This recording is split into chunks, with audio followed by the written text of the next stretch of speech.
অনেকের অনেক কিছু সমস্যা হচ্ছে, অনেকের অনেক কিছু জানতে ইচ্ছা করছে। হ্যাঁ, যাদের সমস্যা হচ্ছে তাদের বিষয়ে আমি আসিনি, কাদের কী সমস্যা হচ্ছে তাদের সেটা ব্যক্তিগত ব্যাপার।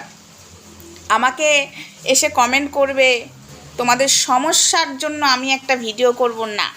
যদি এটা সত্যি সিরিয়াসলি সমস্যা হতো তাহলে নিশ্চয়ই তোমাদের পাশে আমি থাকতাম বা তোমাদের উত্তর দিতাম, কিন্তু তোমাদের কিছু কিছু যে কৌতূহলের মতো সমস্যা, এগুলো নিয়ে আমি উত্তর দেওয়ার প্রয়োজন মনে করি না। হ্যাঁ, যে বা যারা কমেন্ট করছো আমাকে, আচ্ছা স্টার নিরঞ্জন ভাই তোমার কে হয় কে হয় কে হয়, তো আমি তাদেরকে বলছি স্টার নিরঞ্জন ভাই হলো আমার ভাই হয়। ঠিক আছে, কি বললাম? স্টার নিরঞ্জন ভাই হলো আমার ভাই হয়। এরপরে কি আর কিছু তোমাদেরকে বলতে হবে?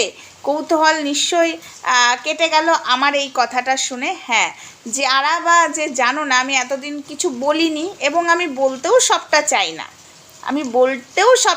না, একদিন এমন দিন আসবে তখন তোমরা সবটাই জানতে পারবে, সবটাই বুঝতে পারবে, তখন দেখবে আর কেউ আমাকে এসে বলবে না। শুধু আমি এইটুকু তোমাদেরকে বলছি, স্টার নিরঞ্জন ভাই হলো আমার ভাই হয়। ঠিক আছে, এবার তোমাদের অনেকের কৌতূহল, ভাই তো ভাই, হ্যাঁ ভাই তো ভাই হয়, ভাই আর দিদির সম্পর্ক যেমন হয় সেরকমই আমি স্টার নিরঞ্জনের ভাইয়ের যেমন দিদি হই, সেরকম স্টার নিরঞ্জন ভাই হলো আমার ভাই হয়। যেরকম ধরিত্রী আমার বান্ধবী হয়, আমি ধরিত্রীর বান্ধবী হই, সেরকম এটাও স্টার নিরঞ্জন ভাই আমার ভাই, আমি ভাইয়ের দিদি। আশা করি তোমাদের কমেন্টের উত্তর আমি শর্ট ভিডিওর মাধ্যমে দিতে পারলাম। কৌতূহল মনে রাখবে না, ভাই দিদির সম্পর্ক মধ্যে এত কৌতূহল কিসের, এত তোমাদের কমেন্ট বক্সে আমি বুঝে পাই না।